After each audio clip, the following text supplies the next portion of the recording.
नमस्कार, आप देख रहे हैं मुद्दा और मैं हूं आपके साथ प्रीति नेगी। लोकसभा चुनाव 2019 के रण में चौथे चरण के 71 संसदीय सीटों पर 29 अप्रैल यानी कि सोमवार को वोट डाले जाएंगे और इस चरण में बीजेपी के सामने अपने किले को बचाने की चुनौती है, जबकि कांग्रेस के लिए कुछ कर दिखाने का मौका है। यही वजह है कि प्रधानमंत्री नरेंद्र मोदी पूरी तरह से चुनावी संग्राम में पसीना बहाने में जुटे हैं, जबकि कांग्रेस अध्यक्ष राहुल गांधी अपनी खोई हुई सियासी जमीन को पाने के लिए दिन रात एक किए हुए हैं। देखिए रिपोर्ट।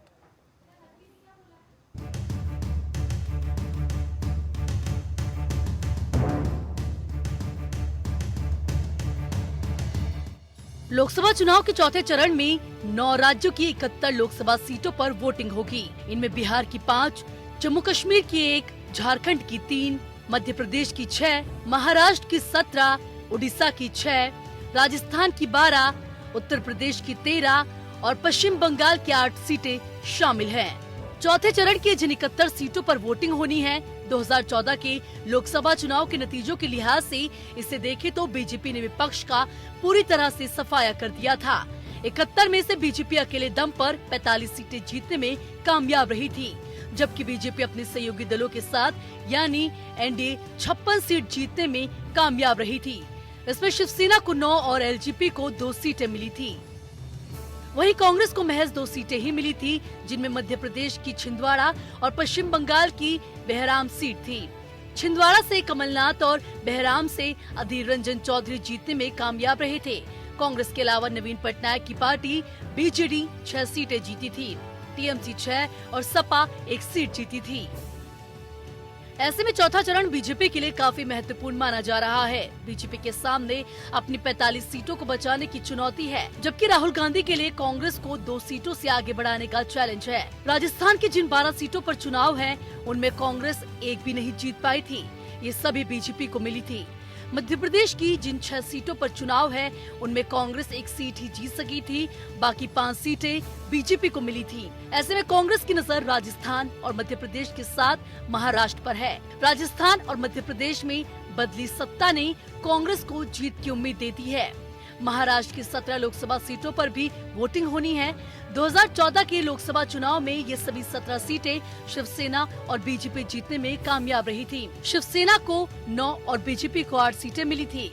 कांग्रेस और एनसीपी को एक भी सीट नहीं मिली थी। इस बार बदले हुए समीकरण में कांग्रेस एनसीपी गठबंधन ने शिवसेना बीजेपी के दुर्ग भेदने की पूरी तैयारी कर रखी है। वहीं झारखंड की 3 सीटों पर चुनाव होने हैं, ये सभी बीजेपी के पास है। इस बार कांग्रेस महागठबंधन के जरिए जीत की आस लगाए हुए है। वहीं उत्तर प्रदेश की भी 13 सीटों पर चौथे चरण के तहत मतदान होना है। 2014 में बीजेपी को इनमें से 12 और सपा को 1 सीट मिली थी। इस बार सपा बीएसपी गठबंधन से बीजेपी को बड़ी चुनौती मिल रही है, जबकि कांग्रेस भी कई सीटों पर जीत की आस लगाए हुए है। हालांकि बीजेपी की खास नजर बंगाल और उड़ीसा पर है। बंगाल की जिन 8 सीटों पर चुनाव है, इनमें से 1 सीट बीजेपी और 1 सीट कांग्रेस को मिली थी, बाकी 6 सीटें टीएमसी के खाते में गई थी। इस बार बीजेपी अपनी सीटों को बढ़ाने में जुटी है, जबकि उड़ीसा की जिन 6 सीटों पर चुनाव हो रहे हैं, ये सभी सीटें बीजेडी के पास है। बीजेपी उड़ीसा में अपनी जगह बनाने की कवायद में जुटी है। इस तरह चौथे चरण के तहत होने जा रहे मतदान में जहां बीजेपी के पास 45 सीटों की एक बड़ी संख्या को बरकरार रखने की चुनौती है, तो वहीं कांग्रेस 2014 के अपने सबसे बुरे प्रदर्शन को सुधारते हुए ज्यादा से ज्यादा सीटें जीतने का प्रयास करेगी। Bureau report. और हमारे मेहमान भी हमारे साथ जुड़ चुके हैं। सुधाकर कुशवाहा जी जुड़े हैं, प्रवक्ता है बीजेपी के। स्वागत है आपका। गोविंद पंत राजू जी हैं, सलाहकार संपादक हैं एपेन के, सर आपका भी स्वागत है। अजय वर्मा जी हैं, नेता कांग्रेस के, आपका भी स्वागत है। आप सभी का स्वागत है।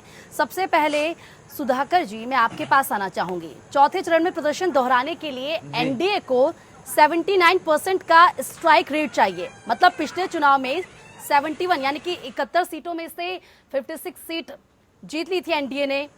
क्या लगता है कि जो प्रदर्शन जिस तरीके का किया था, उतना आसान होगा 2019 में जीतना, उतनी सीटों पर फिर से कब्जा करना?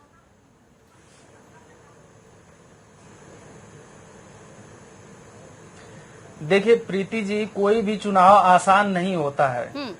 और 5 साल की सरकार चलाने के बाद, जनता की सेवा करने के बाद हम फिर से जो है जनता के बीच जा रहे हैं जी। तो हम ये उम्मीद करेंगे और हमें पूरा विश्वास है कि जनता ने हमारे 5 साल के कामकाज को देखा है और उसके आधार पे वो निर्णय लेगी।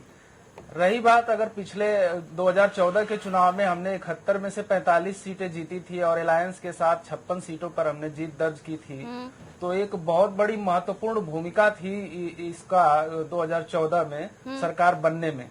इस 2019 के चुनाव में जिन सीटों पे मतदान होने जा रहा है परसों 29 तारीख को, उसमें कहीं न कहीं मैं ये विश्वास दिलाता हूँ आपको और मुझे भरोसा भी है कि 71 में से जितनी सीटें हम पिछली बार जीत के आए थे उसमें कुछ न कुछ प्लस ही होने जा रहा है। सुधाकर जी, उस वक्त मध्य प्रदेश और राजस्थान में आपकी सरकार थी, अब विधानसभा वहाँ पे चुनाव हुए हैं, कांग्रेस ने जीत हासिल की है, नहीं लगता है कि अब जो चैलेंज है वो थोड़ा टफ हो चुका है, मुश्किलें थोड़ी बढ़ चुकी हैं? मध्य प्रदेश और राजस्थान में हमने बहुत कड़ी टक्कर दी थी। सरकार में रहने के बाद भी हमने बहुत कड़ी टक्कर दी थी।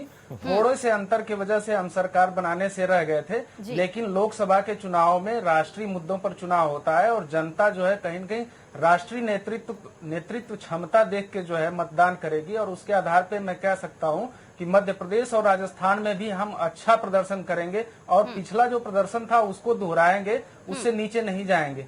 अगर उत्तर प्रदेश की हम बात करें तो पिछले 71 सीटों में नहीं, उत्तर प्रदेश में जो 13 सीटों पे चुनाव होने जा रहा है 29 तारीख को, उसमें हमारे पास 2014 में 11 सीटें थी और इस बार जो है हम कन्नौज और इटावा, कन्नौज पे बहुत ही कड़ी टक्कर दे रहे हैं गठबंधन को और हमें पूरा उम्मीद है कि इस बार जो है युवा वोटरों और वहाँ के जो नए वोटर हैं या पहली बार जो वोटर हुए हैं वो कहीं न कहीं विकास और राष्ट्रवाद के पक्ष में वोट करेंगे और 13 में से जो हमारा आंकड़ा 11 था उसको कहीं न कहीं हम बढ़ाने जा रहे हैं और उस इन 13 सीटों पे जो हमारी 2014 में सरकार आई थी उसने जो काम किया है, चाहे वो बुंदेलखंड का डिफेंस कॉरिडोर ले लें या गंगा का जो है सफाई का प्लान ले लें या फिर कई मेडिकल कॉलेज दिए गए उसका ले लें, तो इस तरह से जो बुनियादी सुविधाओं जैसे चाहे उज्ज्वला योजना हो, बिजली कनेक्शन दिए गए, आवास योजना के तहत आवास दिए गए, स्वास्थ्य का ध्यान रखा गया। लगभग यूपी में जो है इस समय 50 करोड़ की स्कीम में से यूपी में 20 लाख लोग लाभान्वित हुए हैं, उनके बड़े ऑपरेशन जो है हुए हैं फ्री में। तो इस तरह की जो आधारभूत सुविधाएं थी, जनता को जो जरूरी थी उसको हमने जनता तक पहुंचाने का काम किया है। तो कहीं न कहीं इस आधार पे हम कह सकते हैं कि 2019 में फिर हम अपने पिछड़े आंकड़े को जो है कहीं न कहीं बढ़ाने देखना होगा सर। ठीक है अजय जी, जिस तरीके से पिछले चुनाव में 71 में से सिर्फ 2 सीटें ही कांग्रेस को मिली थी, एक छिंदवाड़ा और एक पश्चिम बंगाल में, लेकिन अब जो है वो स्थिति थोड़ी बदल चुकी है। देख लें, राजस्थान की भी हम बात कर लें, मध्य प्रदेश में बात कर लें, वहां सरकार बन चुकी है कांग्रेस की। क्या लगता है इस बार जो पिछली बार का आंकड़ा था उसे आप पार करेंगे, यानी कि अच्छे प्रदर्शन करेंगे, कुछ सीटें जीत पाएंगे?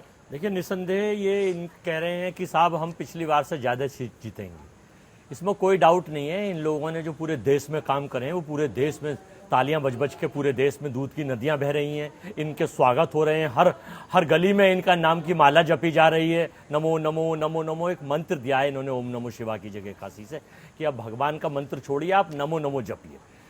ये 71 में से 71 ही सीट जीतने जा रहे हैं इनके कथनानुसार। अब इनके पास और तो विपक्ष 56 भी नहीं ले सकता, ये 71 ही जीत रहे हैं, इसमें कोई डाउट नहीं है। क्योंकि इन्होंने 2 करोड़ नौकरियों की जगह 2 करोड़ 1 लाख नौकरी दे दी, इन्होंने 15 लाख की जगह 16 लाख रुपए हर एक के खाते में डला दिए, इन्होंने जीडीपी की दर 10 कर दी, इन्होंने काले धन पर ऐसा अंकुश लगा दिया कि इस देश में काला धन ना है ना काला धन कोई ला सकता।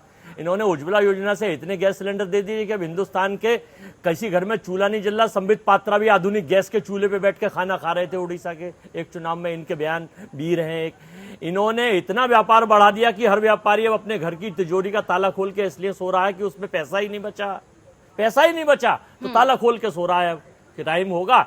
इन्होंने इतनी महिलाओं की सुरक्षा कर दी कि रेप की दर और बदमाशी की दर और चेन पुलिंग और कानों के कुंडल और महिलाओं के जो जेवरात लूटने की संख्या थी वो महिलाओं ने जेवर पहनने ही छोड़ दिए। इन्होंने छात्रों का सर, शिक्षा, प्रदर्शन की बात कीजिए ना, क्या लगता है जो इन्होंने सीटें हैं? छात्रों की शिक्षा में इतनी बढ़ोतरी कर दी, इतना बजट बढ़ा दिया कि अब भारत के लोगों को पढ़ने की जरूरत ही नहीं है कि वो सारे जो है बैरिस्टर, इंजीनियर, डॉक्टर की जगह चौकीदार बन गए, चौकीदार के नए पद सृजित हो गए। इन्होंने इतने जो है सारे जजों के ऊपर वो कर दिया कि अब लोग जज और बैरिस्टर छोड़ के अपने आप को अब ये दिखा रहे हैं कि चलो भाइयों चौकीदार चौकीदार चौकीदार।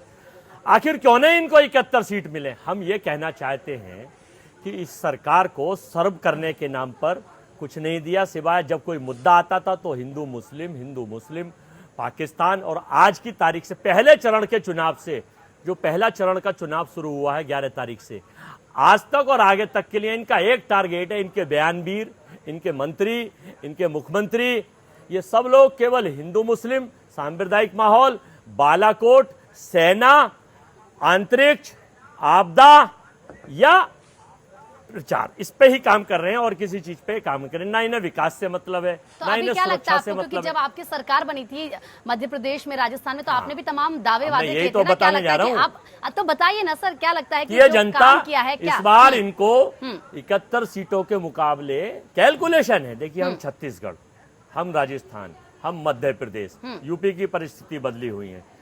इनकी 25 सीट थी राजस्थान में, इस बार ये राजस्थान में एक सीट नहीं जीत पाएंगे। अगर जीत गए तो एक सीट जीत सकते हैं, तो 24 तो वहां से घटा दीजिए। मध्य प्रदेश से इनकी 13 सीट कम कर दीजिए, उत्तर प्रदेश से इनकी कम से कम 50 से 60 सीट जा रही हैं। तो ये इनके पास 71 में से मुश्किल से 5-6 सीटें रह जाएंगी टोटल। कांग्रेस पार्टी इसमें सबसे बड़ी गेनर होगी। हमारे सहयोगी दल, चूंकि हम फिर 23 तारीख को बैठेंगे, आप मिलान करना, हमारे सहयोगी दल सेकंड गेनर होंगे और थर्ड नंबर पर ये देश के बयानवीर, जुमलेबाज और देश के मंदिर के नाम पर झूठ बोलने वाले। ठीक है, आप कह रहे हैं कि इस बार जो है बढ़त जरूर होगी कांग्रेस की बढ़त सीटों भी पे। मजबूत होगी। ठीक है, ठीक है। गोविंद जी, 302 सीटों पर वोटिंग हो चुकी है और अगर हम देखें जो सूचनाएं और फीडबैक आ रहा है, अगर उसका विश्लेषण करें तो क्या लगता है कि क्या कांग्रेस का जो प्रदर्शन था, जो सीटें पिछली बार जिन सीटों पर काबिज हो पाई थी, संख्या इजाफा होगा, उसमें सीट बढ़ेंगी, या फिर जिस तरीके से प्रधानमंत्री नरेंद्र मोदी बार बार कहते हैं कि कांग्रेस 50 सीट भी नहीं जीत पाएगी, उसमें दम है, क्या लगता है? देखिए प्रीति, जिस तरह से जो पिछली बार 2014 में इन सीटों पर, इन 71 सीटों पर जो चुनाव में जो परिणाम आए थे, वैसे परिणाम बीजेपी के पक्ष में होंगे ये तो मुझे नहीं लगता कि इस पर यकीन किया जा सकता है, क्योंकि पिछली बार जो परिस्थितियां थी वो निश्चित तौर पर अभूतपूर्व परिस्थितियां थी। केंद्र की जो सरकार थी उससे इतना गुस्सा लोगों में था और उस गुस्से को नरेंद्र मोदी के नेतृत्व में बीजेपी ने पूरी तरह से अपने पक्ष में किया था और इतनी बड़ी सफलता बीजेपी को मिली थी। लेकिन जैसे अभी यहाँ पर कांग्रेस की तरफ से जो बीजेपी के कार्यकाल की जो उपलब्धियों की बात की गई, मुझे लगता है अगर ईमानदारी से कांग्रेस अपने जो पिछले 5 साल थे 2009 से 14 और इस सरकार के जो 14 से 19 के 5 साल के कार्यकाल है, इन दोनों कार्यकालों का अगर आकलन करे तो 19-20 का फर्क नहीं, मुझे लगता है कि अगर कांग्रेस कहीं 5 पे आएगी तो बीजेपी कहीं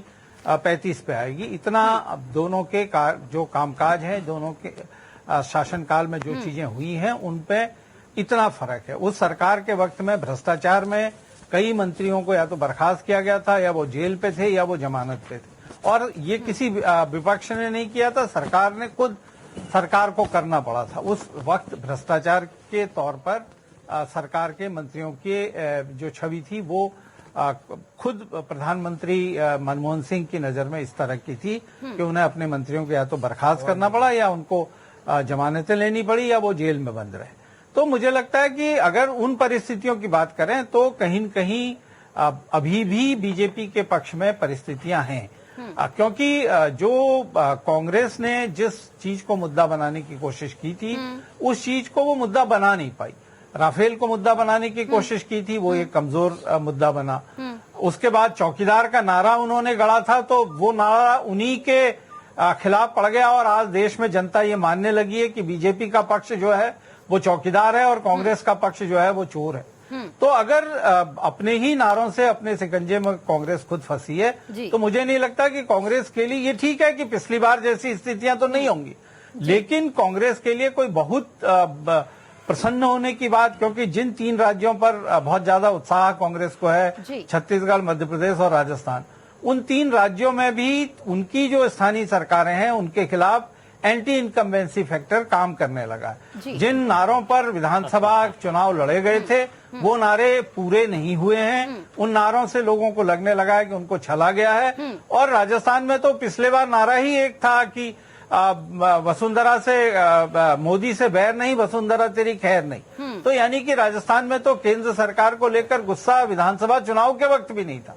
मध्य प्रदेश की स्थितियां जरूर फर्क थी और छत्तीसगढ़ की स्थितियां फर्क थी। तो कांग्रेस के लिए तो बहुत प्रसन्न होने की मुझे संभावना नहीं दिखती। हाँ, उत्तर प्रदेश में गठबंधन के लिए प्रसन्न होने की संभावनाएं हो सकती हैं। कांग्रेस खुद अगर जहां उड़ीसा में पिछली बार उसका प्रदर्शन तब भी ठीक था, इस बार बीजेपी वहां पर नंबर 2 में है और सीधे बीजेडी को अगर कोई वहां कोई चैलेंज कर रहा है तो वो बीजेपी कर रही है। पश्चिम बंगाल में कांग्रेस अब कहीं नहीं है। दूसरे नंबर पर अगर चैलेंज करने वाली पार्टी है तो बीजेपी है।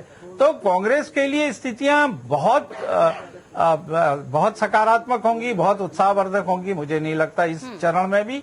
हाँ, जो बाकी के दल हैं और गठबंधन उत्तर प्रदेश का है उसके लिए स्थितियां निश्चित तौर पर पहले से बेहतर रहेंगी। जी बिल्कुल ठीक है। कपिल श्रीवास्तव जी भी हमारे साथ जुड़ चुके हैं, सपा के प्रवक्ता। सर आऊंगे आपके पास, लेकिन उससे पहले अजय जी मैं आपके पास आ रही हूँ, क्योंकि जिस तरीके से गोविंद जी ने कहा है कि, और ये देखा भी गया है कि जब जब कांग्रेस ने प्रधानमंत्री नरेंद्र मोदी पर आरोप लगाए हैं, चाहे जिस तरीके से चाय वाला बोला हो, चौकीदार चोर है बोला है, लेकिन कहीं ना कहीं बीजेपी ने हमेशा उसे हथियार बना लिया अपना। ये बात तो माननी पड़ेगी आपको। आपने बोला चौकीदार चोर है तो उन्होंने कहा मैं भी चौकीदार। गोविंद जी सलाहकार संपादक हमारे बुजुर्ग हैं, सम्मानित हैं। मैं इनके कुछ बातों से सहमत नहीं। इनके अपने व्यक्तिगत विचार हो सकते हैं, सर्टिफिकेट का काम ये अपने लिए अपने लेवल पर कर सकते हैं, लेकिन पूरी पार्टी को नहीं। सर्टिफिकेट तो दे भी नहीं रहे ना सर, वो अपने थॉट्स बता रहे, अपने विचार बता रहे हैं। बुजुर्ग आदमी है हमारे, हम उनका सम्मान बहुत करते हैं, लेकिन इनके विचार हो सकते हैं। बदलाव है। चर्चा है राजस्थान, मध्य प्रदेश, छत्तीसगढ़ हम जीतेंगे। हम 11 सीट छत्तीसगढ़ में जीतेंगे, हम 25 में से 25 सीट राजस्थान जीतेंगे और 30 में से मध्य प्रदेश में हम 28 सीट जीतेंगे।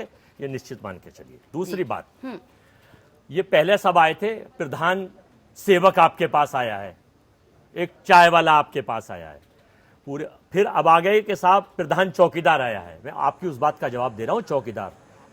फिर कहा, कल परसों आपने देखा होगा कि देश के प्रधानमंत्री, नामधारी प्रधानमंत्री 160 कंट्री घूम चुके, पूरा देश इन्हें जानता है। ड्रेस बदलने में ये कितने माहिर हैं, आज तक 100 बार कहां कैसे बदलते हैं। जब सब इन्हें जानते हैं तो काशी के नामांकन में पूरे संसार के लोगों को, संसार मतलब बीजेपी का संसार, मैं भारत से बाहर की बात नहीं कर रहा, बीजेपी का संसार, जैसे पंजाब के लोग, बिहार के लोग, नेतागण आए वो, और पूरे 50 मंत्री और 100 एमपी वहां मौजूद थे। इन्हें क्या जरूरत थी? इसलिए जरूरत थी कि देश देखे कि काशी नरेश आए हैं, काशी के फकीर नहीं आए, प्रधान चौकीदार नहीं आए। अरे चौकीदार तो आता है, कहता है जागते रहो, ये तो कहते हैं मोदी जी। लेकिन सर ये तो कांग्रेस को मानना पड़ेगा ना, ये तो कांग्रेस को मानना ही पड़ेगा कि जब जो आरोप लगाए हैं, अब देखिए ना सोशल मीडिया पे आप देखिए कि इनकी सरकार और सोशल मीडिया के लोग इनको बता रहे हैं, जो क्षेत्र के लोग जो नोटबंदी से परेशान, जो जीएसटी से परेशान, करोड़ों व्यापारी लाइन में लग रहे हैं, ये तो कांग्रेस को मानना पड़ेगा। वोट और इतनी लंबी लाइन, जब जो मुद्दा बनाने की कोशिश किया उसे भुना नहीं पाए, लंबी लाइन, इतनी लंबी वोट, इतना परसेंट पोलिंग जो हो रहा है, ये इनके फेवर में नहीं हो रहा है। नोटबंदी के लाइन के लोग, ये 28% से जीएसटी के 27 लोग, ये बताइए ना, छोटा व्यापारी, जो आरोप लगाए हैं, हमेशा बीजेपी ने तो उसे हथियार बना लिया। ये मानते हैं हथियार कुछ नहीं बनाया, इनकी मीडिया। आपने बोला चौकीदार चोर है, उन्होंने मैं चौकीदार कैंपेन चला दिया। बताइए सोशल मीडिया पे किस तरीके से चौकीदार का जेपीसी करा ले तो पता चल जाएगा चोर है क्या है, मनमानी के लिए चोरी कितनी की गई है। किसको साधना है? जनता को ना। लेकिन आप जनता के रिएक्शन तो देखिए, जनता के रिएक्शन नहीं है ये, तो किसके? ये केवल बीजेपी के कुछ अंधभक्त हैं, उन्हें निकाल दीजिए। पूरे सोशल मीडिया पे जो है, हाँ, सोशल मीडिया पे एक्टिव भी वो हैं। तो वो जनता नहीं मानता। मैडम कैसे नहीं मानेंगे? अब इनके 35,000 वॉलंटियर, जिनका काम झूठ फैलाना, झूठ परोसना, झूठ का मैन्युफैक्चरिंग करना, झूठ का डिस्ट्रीब्यूशन, झूठ बांटना, झूठ दिखाना, झूठ बिछाना और झूठ बोलना। अब देश के प्रधानमंत्री साहब हमारे बड़े सम्मानीय हैं, और अब के एक चैनल ने कहा हिंदुस्तान में 543 सीटें, कि ये 565 जीतेंगे। हो सकता है भाई चैनल जिता रहा हो, जो कि ईवीएम की नहीं, जादुई वो तो ताकत, सर जब 23 तारीख को नतीजे आएंगे तो पता चल ईवीएम जाएगा की ना। जादुई ताकत इनके पास ये थी। जादुई ताकत, अब सर देखिए ईवीएम पे भी आप लोग सवाल खड़े मैं कर देते बताऊंगा। हैं।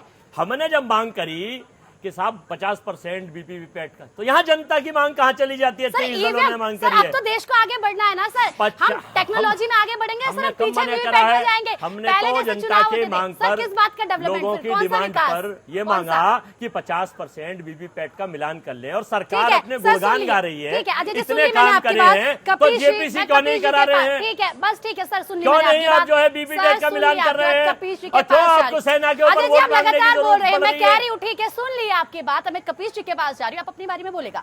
कपीश जी, समाजवादी पार्टी ने टिकटों के बंटवारे में जो सोशल इंजीनियरिंग का फॉर्मूला अपनाया था, उससे कितना फायदा होगा? ऐसा मैं इसलिए कह रही हूँ क्योंकि मायावती के उस फॉर्मूले ने एक बार तो जीत दिलाई, सत्ता दिलाई, लेकिन कैडर वोट खिसकने के डर से फिर उस फॉर्मूले को छोड़ना भी पड़ा था। क्या लगता है? देखिए प्रीति जी, वर्तमान की राजनीतिक परिस्थितियां एकदम भिन्न हैं, उसकी तुलना किसी से नहीं की जा सकती है, एक बात। दूसरी चीज ये कि ये जो गठबंधन हमारा 3 दलों का बना है, ये जमीनी गठबंधन है जी। अगर आप इतिहास को भी उठा करके देख लें और दोनों के अपने वोटर का जो कैडर रहा है और जो प्रतिशतता रही है उसको भी आप आंक लें, और उसके बावजूद समाजवादी पार्टी ने ये जो 3 गठबंधन किया है, इसके लिए अपनी बूथ कमेटियों पर हमारे जो अपने सदस्य थे वो जन जन तक गए हैं, और उन्होंने ये प्रश्न उनसे किया कि एनडीए के अपोजिट में अगर कोई गठबंधन किस तरीके से बेहतर देश के लिए विकास कार्य कर सकता है और किसको किसको जनता एक साथ देखना चाहती है। तो उसी के आधार पे ये 3 हमारी जो पार्टियां हैं उनका गठबंधन है, और इसकी केमिस्ट्री इस बार आपको दिखाई देगी कि कितनी तालमेल के तरीके से। देखिए मैनपुरी के अंदर से जो 19 तारीख को रैली हुई है, और अभूतपूर्व वो रैली थी जिसमें हमारी संयुक्त ये रैली रही। उसके बाद हम लोगों ने 13 रैलियां रखी हैं, तमाम रैलियां हो चुकी हैं, अभी तमाम बाकी हैं। जनता ने भी देखा है और मीडिया ने भी देखा है जिस तरीके से समाजवादी पार्टी के कार्यकर्ता, जिस तरीके से बहुजन समाजवादी पार्टी के कार्यकर्ता, जिस तरीके से राष्ट्रीय लोक दल के कार्यकर्ताओं ने अभूतपूर्व एकता का प्रदर्शन और अनुशासन का प्रदर्शन किया है, वो अश्वमेघ यज्ञ जैसा है कि हमने जो घोड़ा छोड़ा है वो निश्चित तौर पे 23 मई को भारतीय जनता पार्टी को, वो भी देखा था रोड शो, और उस रोड शो में जो जन सैलाब था वो देखा था। क्या उससे नहीं लगता है कि जो गठबंधन है कहीं ना कहीं उस तरीके से नहीं टिक पाएगा? प्रीति जी पूरी बात हो जाए तो अश्वमेघ का जो यज्ञ का हमने घोड़ा छोड़ा है वो निश्चित तौर पे 23 मई को आपको दिखाई देगा कि वो अपने गंतव्य पे पहुंचेगा। और देश में अगर भारतीय जनता पार्टी की और उनके जो ठगबंधन की 38 पार्टियां हैं उनको रोकने का अगर कोई काम करेगा तो निश्चित रूप से यही हमारा महागठबंधन करेगा। सर एनडीए का भी तो प्रदर्शन किया था, उसमें दिखाया था कि किस तरीके से सभी दिग्गज जो हैं एनडीए के साथ हैं। साफ तौर पर जो रोड शो था, जो नामांकन था, उसमें दिखाने की कोशिश तो की थी ना, एक मैसेज देने की कोशिश तो की थी विपक्ष को, गठबंधन को। जी प्रीति जी, आपने बड़ा अच्छा प्रश्न किया है, और बिल्कुल जनता तक जो भ्रम की स्थिति इन्होंने पैदा की थी वाराणसी की, वो मैं साफ कर दे रहा हूं। देखिए एक बात बताऊं, 2014 के अंदर जब प्रधानमंत्री जी नरेंद्र मोदी जी केवल एक सीएम के रूप में आए थे, उस समय लोग जानते थे कि ये गुजरात के सीएम रह चुके हैं और सांसद बनने के लिए बनारस आए थे, उन्हें मां गंगे ने बुलाया था। तो उस समय मां गंगे के स्थानीय लोगों ने ये नहीं जाना था कि वो कितने बड़े छलिए को अपना सांसद बनाने जा रहे हैं। ऐसा होता था जो वाराणसी में हमने देखा जनसैलाब में। फिर आपसे वही कह रही हूँ, जो रोड शो था, जिस तरीके से लोग उस रोड शो में जुटे, क्या लगता है आपको कि बनारस की जो वाराणसी की जनता है उन्हें ये लगा होगा कि उनको छलने का काम किया है? वो टोटल हम जवाब दे रहे हैं। हमारी बात आने दीजिए, हम आपकी बात को का ही जवाब दे रहे हैं। जी बोलिए। ठीक है ना। कुछ चीजों की भूमिका कहनी बहुत जरूरी होती है, अगर भूमिका नहीं कहेंगे तो वास्तविक स्थितियां परिलक्षित नहीं होंगी। तो वही मैं आपको ये बताना चाह रहा हूं कि इस समय प्रधानमंत्री जी वहां से चुनाव लड़ रहे हैं। बनारस की जनता प्रधानमंत्री को एक सांसद के रूप में चुनने जा रही है आज। दूसरी बात थी, लेकिन आप देखिए कि कहीं ना कहीं से हार का इतना बड़ा इनको भय था कि इन्होंने जो इवेंट मैनेजमेंट किया वो पूरे देश से भारतीय जनता पार्टी के कार्यकर्ता और लोग जुटाए गए थे। बकायदा स्पेशल ट्रेनें 12 से 14 ट्रेनें चलाई गई थी, जो बनारस के अंदर अलग अलग रैकों से उतरे गुजरात के लोग, राजस्थान के लोग, मध्य प्रदेश और बिहार के लोग, और उनके अपने मुखिया भी जो जितने दल के थे वो यहां पे ये प्रदर्शित करने आए थे कि 5 साल तक जो हमने इनकी धत्तेरी की, चाहे शिवसेना के रूप में रही हो, अकाली दल इनके खिलाफ दिल्ली के अंदर लड़ती रही, जिस तरीके से लोक जनशक्ति पार्टी पर जो है टिकटों के बंटवारे को लेकर के इनको दिखाती रही, जिस तरीके से अनुराधा पटेल साहब ने इनके खिलाफ बीड़ा बुलंद किया था, ये सब प्रदर्शन करना पड़ रहा है कि हम अब एक साथ आ गए, सारा स्वार्थ पूरा हो गया है हम लोगों का, अब हम लोग डफली का राग एक हो गया है, ये दिखाने के लिए हार के भय से बौखला करके आए थे। और इवेंट मैनेजमेंट में देखिए टनों के टन फूल का इंतजाम किया गया, इनका कार्यकर्ता रोडों के किनारे हर मकान पे चढ़ा और वहां से फूल बरसाए गए, अपने ही द्वारा खुद माला फेंका गया, पहनवाया गया अपने ही पैसे से, और करोड़ों का करोड़ों रुपए। आप एक बात देखिए कि बनारस में आदिवासी जनता नहीं है, लेकिन बनारस में आदिवासी औरतें, आदिवासी जनता कहां से आ गई थी? हजारों की संख्या में हमारी बहनों ने एक तरह की साड़ी, एक तरह की चीजें पहन रखी थी, बालों में गजरा लगा के रखा था, जिस तरीके का छद्म आवरण जो है वो चलाया जा रहा था साथ में, उससे क्या मीडिया को सारा चीज पता नहीं चल रहा था कि ये बनारस की जनता नहीं है? आपके सवाल का जवाब लेंगे, ठीक है, 2 घंटा 4 घंटा साथ चलती, जो आपने सवाल उठाए हैं, जनता जो ठीक है कपिल जी, 24 घंटा साथ नहीं रह सकती है, वो बाहर से लाए गए हुए लोग हो सकते हैं। ठीक है, जिस तरीके से प्रधानमंत्री नरेंद्र मोदी का रोड शो था, उसमें जिस तरीके से पैसा बहाया गया है वो सबने देखा है, जिस तरीके से वहां पर लोगों को बुलाया गया है, वो ये कह रहे हैं कि ट्रेनों से लोगों को बुलाया गया, यानी कि बाहर से लोगों को बुलाया गया, सीधा सीधा आरोप बीजेपी पे लगा रहे हैं। सुधाकर जी, क्योंकि सुना आपने भी कि किस तरीके से तमाम आरोप लग रहे हैं, हालांकि ये जो सवाल है इनके जवाब तो आप दीजिएगा, लेकिन ये भी जानना चाहूंगी मैं, क्योंकि पहले वहां पर गठबंधन नहीं था एसपी बीएसपी का, क्या लगता है कि इस चुनाव में वहां पर गठबंधन भी है? अब आपके सामने जो स्थिति है गठबंधन की मजबूत है, ऐसे में कांटे की टक्कर नहीं मिल रही है? देखिए प्रीति जी, गठबंधन तो केवल कागजों में है। अगर अभी मेरे मित्र कपीश जी कह रहे थे कि ये गठबंधन का अश्वमेध जो छोड़ा है इन्होंने, तो मैं इनसे ये जानना चाहूंगा कि अश्वमेध जो है घर में ही छोड़ा जाता है अपने, या घर के बाहर छोड़ा जाता है? मैनपुरी, इटावा, कन्नौज, बदायूं, ये कहीं न कहीं सपा का गढ़ रहा है लगातार पिछले 10, 15, 20, चाहे 25 साल, जितने सालों से। और आज उसी गढ़ में जो है गठबंधन को कहीं न कहीं मिल के एक साथ जो है कई रैलियां करनी पड़ रही हैं, रोड शो करने पड़ रहे हैं। तो ये कहीं न कहीं निश्चित तौर पे मैं कह सकता हूं कि 2014 से 19 के बीच जो हमारी सरकार और 2017 से 19 के बीच जो उत्तर प्रदेश की सरकार ने काम किया है, इनकी जो पारिवारिक जड़ें थी वो उसको कहीं न कहीं हिला के रख दिया है। और इसलिए लेकिन वो तो ये भी कह रहे हैं कि जो 5 साल में आपके सहयोगी दल थे, जो एनडीए के सहयोगी दल थे, 5 साल में जिस तरीके से तमाम सवाल उन्होंने खुद, आपके खुद के लोगों ने सवाल खड़े किए, कभी कभी बागी तेवर भी दिखाए। उद्धव ठाकरे की बात करें तो कितनी बार उन्होंने बीजेपी के खिलाफ बोली है, रामविलास पासवान, बिल्कुल, और ये वो सवाल है। लेकिन जिस तरीके से वहां पर रोड शो हुआ उसमें सब एकजुट हुए। गठबंधन राफेल के मुद्दे पे वो हमारा जो है गठबंधन स्वाभाविक था और चुनाव पूर्व गठबंधन था और पहले भी रहा है, और गठबंधन धर्म हम अच्छी तरह से निभाते हैं, ये आप सभी जानते हैं। लेकिन ये तो आप भी मानेंगे ना कि शिवसेना को अगर देख लें, हम उन्हीं की बात कर लें, तो ये तो आप देखेंगे ना किस तरीके से उन्होंने कितनी बार बीजेपी के खिलाफ बोला है, धमकियां भी दी हैं साफ तौर पर, ये तो सभी ने सुना है। मिल बैठ करके सुलझा, ऐसा तो नहीं कि चुनाव आया तो अब सब एक हो जाए, वोट हमें पाना है, जनता को कैसे साधना है। कुछ आपत्तियां रही होंगी तो वो उचित फोरम पे बैठे और उसको सुलझा लिया गया। आज वो भी हमारे साथ है, आज हमारे साथ कई सारी पार्टियां हैं जो गठबंधन में हैं और कहीं न कहीं मजबूती से जो है एक 2019 में भी एक नया नेतृत्व देने का काम करने जा रही हैं। तो मैं बनारस पे अब आता हूँ। बनारस पे अभी इन्होंने कहा कि जो है बाहर से बुलाया गया था, ट्रेनों से बुलाया गया था, ये सब सारे आरोप बेबुनियाद हैं।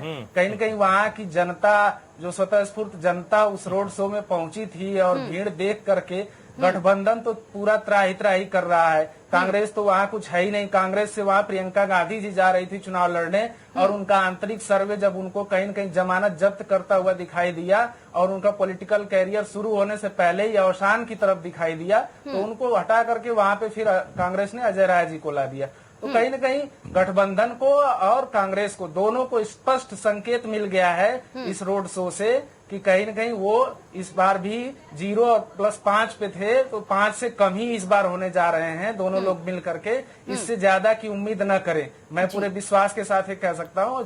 बनारस की जनता जनार्दन ने ये संदेश दे दिया है दोनों गठबंधन को और कांग्रेस को, जिस दोनों लोगों तरीके को से ये दे बात कह रहे हैं सुधाकर जी, जो अजय राय को आपने वहां पर खड़ा किया अपना प्रत्याशी, पहले तो यही कयास लगाए जा रहे थे कि प्रियंका गांधी वहां से चुनाव लड़ सकती हैं, लेकिन अचानक से आपने वहां पर अजय राय को खड़ा कर दिया। सिर्फ 72,000 ही वोट मिले थे उनको 2014 में। ऐसे में क्यों कोई प्रभावशाली नेता नहीं आपने वहां पर खड़ा किया? क्या प्रधानमंत्री नरेंद्र मोदी के चेहरे के आगे कांग्रेस ने घुटने टेक दिए? क्या वो समझ गए कि यहाँ पर तो जीत दर्ज कर नहीं सकते? देखिए, नामदार जुमलेबाज जो लोग हैं, ये कांग्रेस की इंटरनल रणनीति है। इस पे हमें किसको खड़ा करना है, कैसे करना है, ये हमारा हाईकमान निर्णय लेता है।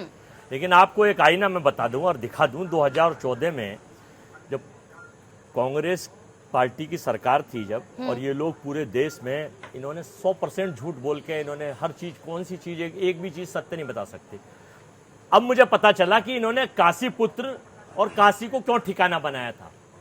काशी का इतिहास अगर उठा के देखें तो जितनी संस्कृति है उससे ज्यादा पुराना इतिहास भी काशी का है, नंबर 1। नंबर 2, काशी की ठगी बहुत मशहूर थी, 300। और एक काशी करवट, एक वहां पर काशी करवट का एक बड़ा प्रचलित किस्सा है, बड़ा फेमस है, कि वहां पर लोग कुएं में लोगों को, वहां के पुराने पंडित जो होते थे, स्वर्ग में पहुंचाने के नाम पर मार के डाल देते थे, कहते थे स्वर्ग पहुंच जाते थे, और ठग लेते थे, पैसे ले लेते काशी और बनारस में। तो काशी की ठगी जब मशहूर थी, 2014 में ये नामदार वास्को डिगामा साहब आए, जब इन्होंने भारत की खोज जमीन में से करके निकाली। ये कहते हैं 5 साल भाइयों बहनों मित्रों, ये भारत 5 साल में ही पैदा हुआ है। यहाँ बिजली 5 साल में आई, यहाँ सड़कें 5 साल में बनी, यहाँ ट्रेन 5 साल में चली, यहाँ विकास 5 साल में हुआ, यहाँ आदमी बच्चे 5 साल में आए। इससे पहले सभ्यता ही थी नहीं, सभ्यता का विकास नहीं था। तो ये ठगी के ठगबंधन उस काशी की सभ्यता से इन ठगों को इसलिए मिले कि वहां की ठगी मशहूर थी, और उसी ठग में बेचारे बेरोजगार फंस गए, उसी ठग में हिंदुस्तान के नामधारी व्यापारी फंस गए। इनके राष्ट्रीय अध्यक्ष बूंदी की एक जनसभा में व्यापारियों को चोर बताते हैं, बनियों को चोर बताते हैं, और जेपीसी ना कराकर 30,000 करोड़ रुपए अंबानी के खाते में पहुंचाते हैं। और तीसरा और बताएं, एक जो और घोटाले, अभी तो कई घोटाले, सरकार बदलने दीजिए, इनकी औकात और इनकी हैसियत वापस वहीं जा रही है। ये औकात, ये हैसियत ऐसे शब्दों में मत जाएगा, लेकिन मैं आपको एक और चीज याद दिला देती हूँ, जिस तरीके से, ठीक है सर, अब आप मेरी भी सुन लीजिए। आप अलग अलग बातें कर रहे हैं, तो चोर, डाकू, आईना तो बता दें। नहीं, मैं भी आपको एक आईना दिखाना चाहती हूँ। रुकिए सर, रुकिए, आप जैसे शब्दों का इस्तेमाल कर रहे हैं। हम बता रहे हैं, पीसी चाकू ने क्या कहा, आपने जो सुना? चैनल और अखबार और यासीन मलिक की तारीफ कर रहे हैं, वो क्या कह रहे हैं आपके पीसी चाकू? अरे सर, पीसी चाकू ने क्या कहा है? अजय जी, आप पहले मेरे सुन का जवाब तो दीजिए, जरा सुन लीजिए ना सर। पीसी चाकू ने क्या कहा यासीन मलिक के लिए, उन्होंने क्या कहा सर? क्या आप बताइए ना, सुना नहीं आपने? आप बताइए, आप सुना दीजिए क्या कहा? यासीन मलिक के लिए वो कहते हैं कि उनकी हिम्मत को मानना पड़ेगा। कौन सी हिम्मत ऐसी है? 1987 में 4 जवानों की हत्या कर दी थी, 5 साल की मानना बात करिए पड़ेगा। आप, 5 साल का रिपोर्ट कार्ड देखिए। आज की बात कीजिए ना, अभी मैं बात कर रही हूँ ना, आप मुझे जवाब दीजिए ना। तो यासीन मलिक को ऐसे मानना पड़ेगा क्या? मोदी साहब की हिम्मत नहीं देख रही आप, बीजेपी की हिम्मत नहीं देख रही। महबूबा मुफ्ती के साथ 40 महीने सरकार चलाई है, उस पर टिप्पणी नहीं करेंगी आप, गलत बात बिल्कुल। टिप्पणी करिए मोदी के ऊपर, 40 महीने आतंकवादियों के साथ सरकार चलाते हैं, सेना के हथियारों के साथ सरकार चलाते हैं। तो यासीन मलिक क्या करता है सर? यासीन मलिक क्या करता है? जवाब दीजिए ना। यासीन मलिक कौन है? यासीन मलिक कौन है? आप मुझे जवाब दीजिए। यासीन मलिक कौन है सर? यासीन मलिक कौन है? आप बताइए मुझे। आपके पास जवाब नहीं है, आपके पास जवाब, अरे आप बताइए पीसी चाकू कौन है? आप बताइए पीसी चाकू कौन है? आप चिल्ला रहे हैं सर, आपके पास जवाब नहीं है, जवाब नहीं है, जवाब नहीं है आपके पास, आप चिल्ला रहे हैं, जवाब नहीं है। यासीन मलिक कौन है? आप बताइए ना सर। 45 लोग मर गए, सर ठीक है, चिल्लाइए, जनता सब देख रही है, जनता सब देख रही है, और जनता सब देश देख रहा है आपको, ठीक है, बोल किस ठीक तरह है से सर। काशी के ठगबंधन का नारा लेकर सर पूरा देश जानता है, पूरा देश देश जाएगा ये जानता भारत। है, पूरा देश पूरा जानता देश है, जानता है, बिन पूरा बुलाए बिरयानी खाने कौन सा हिंदुस्तान जानता प्रधानमंत्री है गया? यासीन मलिक कौन है, कौन केक पूरा काटने गया था? हिंदुस्तान जानता कोई है, नहीं है पाकिस्तान यासीन से मलिक। कोई प्रधानमंत्री नहीं मोदी है। को सब अरे जानते वाह, हैं। गोविंद जी बनारस मैं में पूछ आपके पास लीजिए। आ रही हूँ। अजय जी को लग रहा है कि वो कोई नहीं चिल्ला है, रहे सिवाय हैं और प्रधानमंत्री। जिस तरीके मोदी, से तेज मोदी, आवाज में वो मोदी, बोलेंगे मुद्दे, कहीं ना मोदी, कहीं वो ऐसी मोदी, चीजों को चैनल, नीचा कर मोदी, देंगे। मोदी, लेकिन मोदी। गोविंद जी अरे मोदी ना साफ हो गया तौर भैया। पर वो हमने कांग्रेस तो जो मान लिया तमाम बातें जादूगर कर रही है, है, यासीन मलिक के ऊपर 565 बात नहीं जीत कर के आ रहे। रहा सर है। आपका रिएक्शन चाहूंगी मैं। देखिए, जो कमजोर होता है वो चिल्लाता है, सीधी बात है। अगर तर्कों के आधार पर कांग्रेस के पास जवाब होते तो कांग्रेस जवाब देती। यासीन मलिक पर अजय वर्मा की हैसियत नहीं है कि वो जवाब दे सकें। जब इनके शत्रुघ्न सिन्हा जैसे नेता जो क्या बोलते हैं जिन्ना को भारत की कांग्रेस के लिए गर्व और भारत के लिए गर्व बता देते हैं, कांग्रेस के नेताओं की बोलती बंद हो जाती है। समस्या ये है कि कांग्रेस गलत मुद्दों पर, और अभी जिस तरह से बनारस की जनता को ठग कहकर इन्होंने अपने उम्मीदवार जो वहां लड़ रहे हैं उनके भी रास्ते बंद कर दिए। इस बयान के बाद बनारस की जनता के मन में क्या कांग्रेस की छवि बनेगी और क्या इनके उम्मीदवार की राहें कितनी आसान होंगी, ये भी समझ में आने की बात है। बनारस का जब चुनाव था, नरेंद्र मोदी की उस पर बहुत आपत्ति की गई है कि बहुत इधर उधर से भीड़ आके उन्होंने ये किया, और क्या जरूरत थी, वो प्रधानमंत्री पद के उम्मीदवार थे, उनको भीड़ जमा करने की क्या जरूरत थी। उनको जरूरत थी इसलिए कि उनकी पार्टी राजनीतिक तौर पर चीजों को देखती है और सोचती है। उनकी पार्टी ने ये सोचा कि बनारस की सीट पर शक्ति प्रदर्शन से उत्तर प्रदेश और बिहार की कम से कम 32 सीटों पर सीधा सीधा राजनीतिक असर इस शक्ति प्रदर्शन का होगा। पिछली बार भी हुआ था, 32 में से 31 सीटें बीजेपी ने जीती थी, और इस बार भी इसी नजरिए से वो शक्ति प्रदर्शन वहां पर किया गया था। लेकिन दूसरी तरफ कांग्रेस की बात देखिए, प्रियंका गांधी कहती रही कि अच्छा तो मैं बनारस से लड़ लूं क्या, पार्टी के अध्यक्ष चाहेंगे, पार्टी के नेता चाहेंगे तो मैं बनारस से लड़ लूंगी। पार्टी के नेताओं की बोलती बंद हो गई। अगर चुनाव लड़ा जाता, जीत हार अलग बात है, तो निश्चित तौर पर बड़ी टक्कर होती और उस टक्कर का असर कांग्रेस को आसपास के इलाकों में अपने पक्ष में दिखाई देता। लेकिन कांग्रेस क्योंकि राजनीतिक तौर पर चीजों को देखती नहीं है, कांग्रेस बीजेपी पर तो आरोप लगाती है, झूठ बोलती है बीजेपी। सबसे बड़ी झूठी तो कांग्रेस है। उनका एक विज्ञापन आज के अखबारों में भी छपा है तमाम कि 24 तारीख को भारत में इतने लाख लोगों को नौकरी दे दी जाएगी। अरे अभी जनता के निर्णय से बड़ी हो गई क्या कांग्रेस? अभी तो जनता ने अपना फैसला सुनाया नहीं है, और उस फैसले का जवाब 23 मई को आना है। और कांग्रेस आज ही ये घोषणा कर रही है कि वो 24 लाख नौकरियां दे देगी 24 तारीख को। तो इससे बड़ा झूठ क्या हो सकता है? जो चुनाव लड़ने के लिए इतना बड़ा झूठ जो पार्टी बोल रही हो, वो दूसरे पर अगर झूठ बोलने का आरोप लगाए, तो मुझे लगता है कि ये अपना आईना खुद देखने की जरूरत है कांग्रेस को, और अपने गिरेबान में खुद झांकने की जरूरत है। बिल्कुल जी। अजय जी, एनडीटीवी के अलावा किसी चैनल की हिम्मत नहीं है कि मोदी के खिलाफ कुछ बोल सके, या कांग्रेस पार्टी और विपक्ष बोल सकता है, और कोई चैनल नहीं बोल सकता। नंबर 1। नंबर 2, न्याय योजना, हम अपनी योजना भी ना बताएं। 15 लाख के ऊपर तो किसी चैनल ने पूछा नहीं, कहां से आएंगे। काले धन पे तो पूछा नहीं आज तक। ये पूरा देश देख रहा है। जनता बड़ी समझदार है, वो पुराना वोटर नहीं रहा कि क्या किसके फेवर में क्यों परोसा जा रहा है, कैसे क्या हो रहा है। 72,000 रुपए प्रति घर को हम देंगे 25 करोड़ लोगों को, और हमने ये कहा था कि हमारी सरकार आ जाती है अगर, तो 1 साल के अंदर हम 24 लाख नौकरी नहीं देंगे। 2 करोड़ नौकरी के जुमले को भारत के लोग भी अच्छी तरह देख रहे हैं। वो 18 साल से 30 साल का बेरोजगार जो ठगा गया, जिसने वोट परिवर्तन करी, वो लठ लिए लाइन में खड़ा है, वो बैठा है इंतजार में कि इन ठगबाजों को हम देंगे। और हमने कहा काशी की जनता के हम साथ थे, हैं, रहेंगे, लेकिन हम भारतीय जनता पार्टी के ठगबंधन का खुलासा कर रहे थे, ना कि हम काशी की जनता को ठगी बता रहे थे। काशी के इतिहास में ठगी का तो उदाहरण बता रहे हैं कि आखिर हिटलर से तानाशाही सीखी गई है, उसके सारे अंदाज मिलते हैं। ठगी वहां से ली गई है, जुमले कहीं और से लिए गए हैं। ये इस तरह से सारा कुनबा बीजेपी का बना है। आपको सत्ता मिल जाती है, हमें कोई शौक नहीं है सत्ता का। सत्ता देगी जनता तो हम लेंगे। जनता ने हमें 14 में नकारा, हमारे पास खोने के लिए कुछ नहीं है, हम तो पाएंगे ही पाएंगे। दुख, पीड़ा, दर्द, बौखलाहट, बेचैनी, चिंता, मजबूरी भारतीय जनता पार्टी की है। जेपीसी की जांच होगी, करोड़ों का घपला खुलेगा, और बहुत सारे जांच होंगे। तेज बोलने का मतलब ये होता है जो सच्चा होता है वही सीना खोल के नकली 56 इंच वाली बात नहीं करते हैं। हर कोई जोर से चिल्लाएगा तो नहीं, नकली 56 इंच की बात नहीं करते। इसका मतलब मोदी जी तो सबसे ज्यादा घबराए हुए हैं। गोविंद जी से सुन लेते हैं, पूरे हिंदुस्तान के हर चैनल चैनल पर सर, ठीक है, भाइयों, अजय जी, आजकल बस ठीक है। कलाकारों ने तो बहुत- राजनीति करनी सर, शुरू कर सुन दी ली है। है आपकी बात। राजनीतिक ऐसे लोग करने से कलाकार हो आपकी गए बात- हैं। सर ऐसे आप क्या कर रहे हैं? जनता देख रही है, सुन जनता रही को है। मैं बता क्या रहा हूं। क्या आप उनको क्या मैसेज दे रहे हैं ऐसे चिल्ला के? क्या राजनीतिक मैसेज देने लोगों की ने कोशिश तो कर? कलाकारी ठीक है, शुरू कर गोविंद दी जी है। कुछ कह रहे हैं, हम सुन कलाकार लेते हो हैं। गए देखिए, हैं, अजय राजनीति जी, लोगों का गोविंद जी काम कुछ ही कह रहे नहीं हैं। रहा। सर, अजय जी हो गया। अजय जी बहुत अच्छे मिमिक्री आर्टिस्ट हो गए हैं मोदी के खौफ में, और उनके लिए एक वैकल्पिक रोजगार भी एक तरह से मुझे लगता है कि वो इस बीच उनके पास उपलब्ध हो रहा है।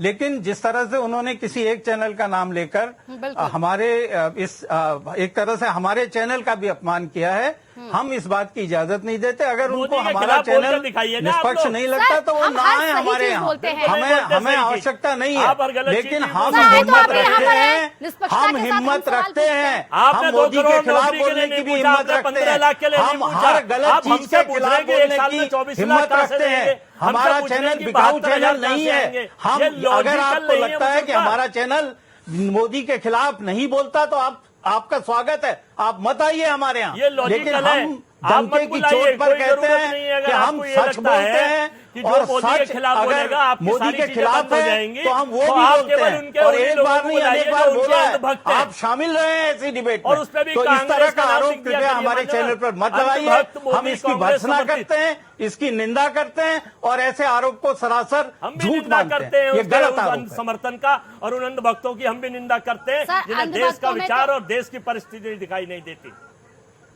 और आपको ये लगता है तो हम अभी छोड़ के चले जाते हैं।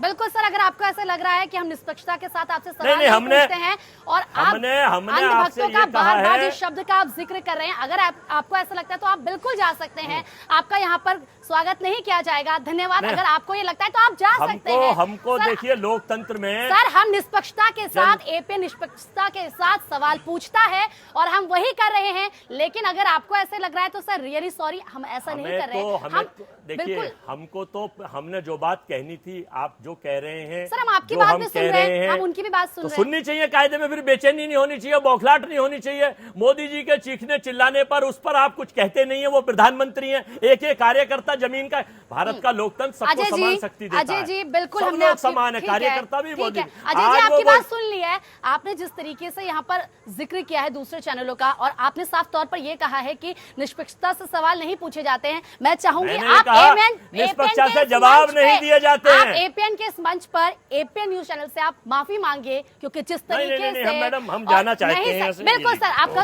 धन्यवाद हमारे साथ जुड़ने के लिए सर। शुक्रिया। लेकिन बिल्कुल आपके बिल्कुल सर बुलाने आप जा का सकते हैं, बिल्कुल आप जा सकते हैं सर। आपके बिल्कुल बुलाने का बिल्कुल सर, धन्यवाद। बिल्कुल और आपकी सर, एक तरफा बिल्कुल। पॉलिटिकल एंकरिंग करने नहीं के लिए सर, एक तरफ नहीं, ये आपको लगा है, ये आपको लगा है हमने पूरा देश निष्पक्षता देख के रहा है साथ कांग्रेस से, किस तरह बीजेपी, से- हर पार्टी से हमने सवाल पूछा है। किस तरह से लेकिन देश में अगर घोषित आपको कर ऐसे दिया लगता है, 2014 से नहीं लागू सर, हम व्यापार के आप ऊपर, बिल्कुल रोजगार के नहीं, ऊपर, नहीं और अजय अब जी, चैनल अगर पे आपको भी ऐसे लोगों लग को रहा देखने है, लगा है। इंडिया बिल्कुल टीवी, अजय जी, जी अब न्यूज, आपकी आवाज कोई नहीं आज सुन भारत, रहा है, आपकी और अब आवाज ये। कोई नहीं Thank सुन you, रहा है। धन्यवाद, प्रीति। बिल्कुल सर, बिल्कुल धन्यवाद सर। हमने हर सवाल को निष्पक्षता के साथ पूछा है, और जिस तरीके से ये आरोप आप साफ तौर पर लगा रहे हैं, ये बिल्कुल गलत है। गोविंद जी,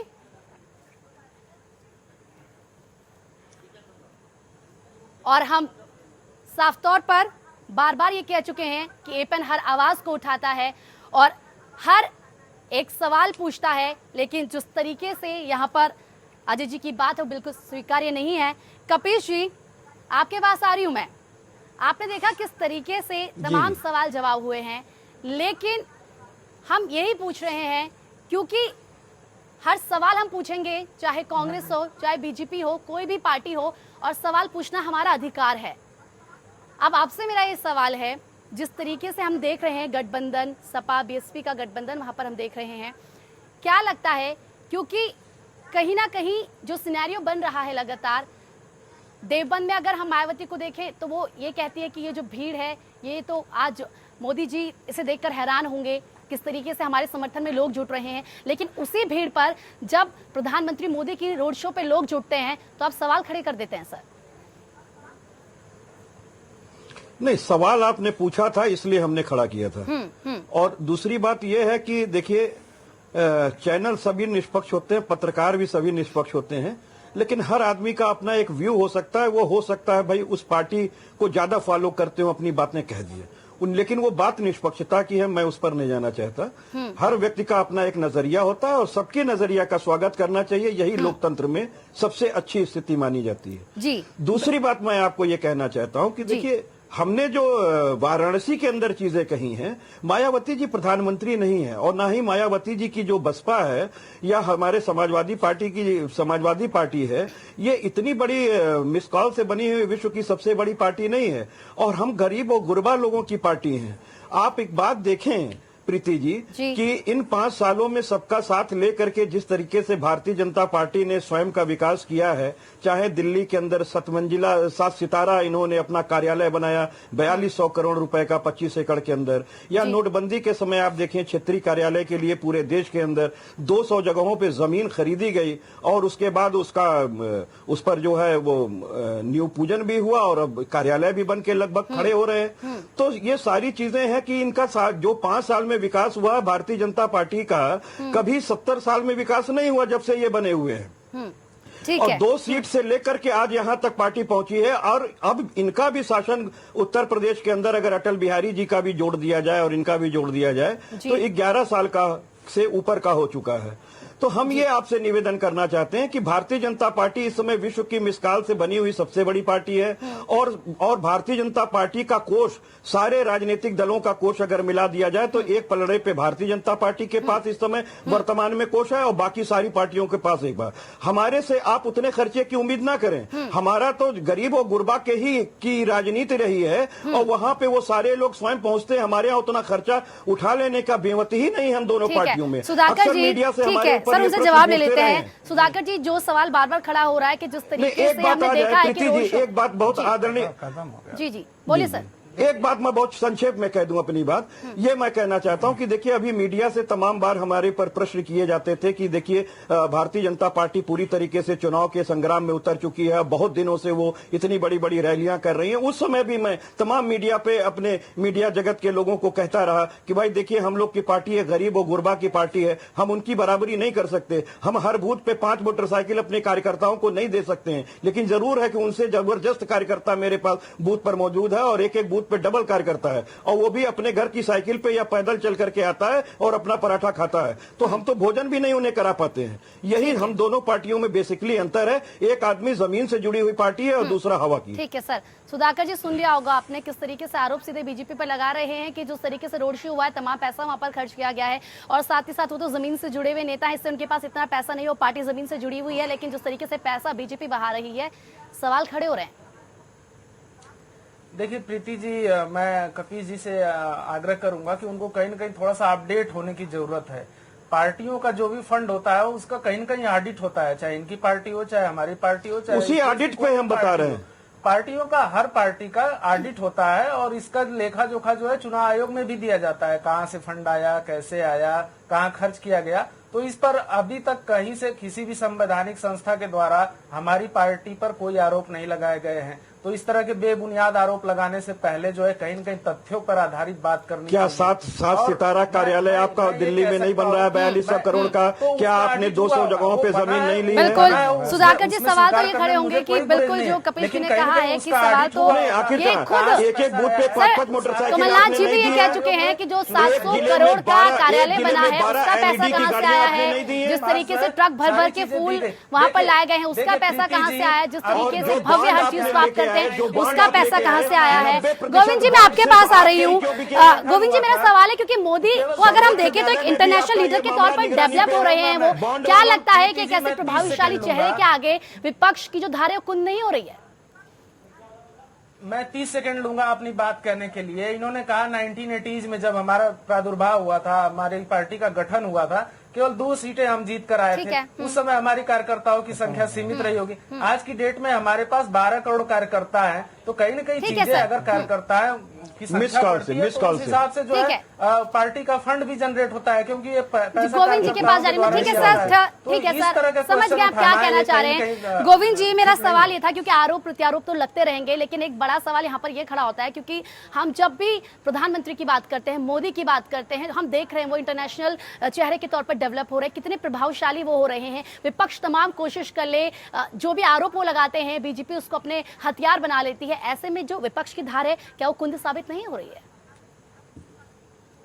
नहीं, देखिए वो एकदम से कुंद हो गई नहीं कहा जा सकता। अलग अलग राज्यों में अलग अलग तरह की चुनौती है।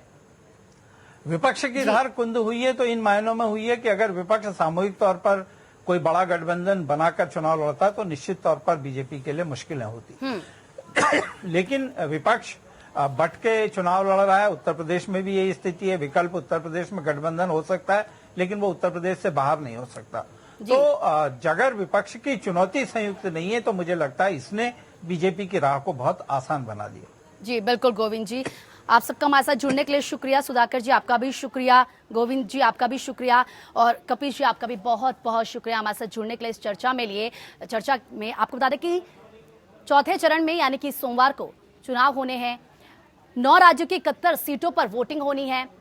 जो नतीजे हैं वो 23 मई को आएंगे। लेकिन देखना होगा कि क्या जिस तरीके से बीजेपी सीटों पर यानी कि 56 सीटों पर कब्जा किए हुए है, जीत हासिल की थी, क्या विपक्ष अब अपना जो संख्या उसको बढ़ा पाएगा, जीत हासिल कर पाएगी। एक बीजेपी के लिए यहाँ पर अपनी जो साख है उसको बनाए रखना है, तो वहीं दूसरी चुनौती कांग्रेस के लिए है। तो मुद्दा में फिलहाल इतना ही, लेकिन खबरों का सिलसिला लगातार जारी है। आप बने रहे हमारे साथ।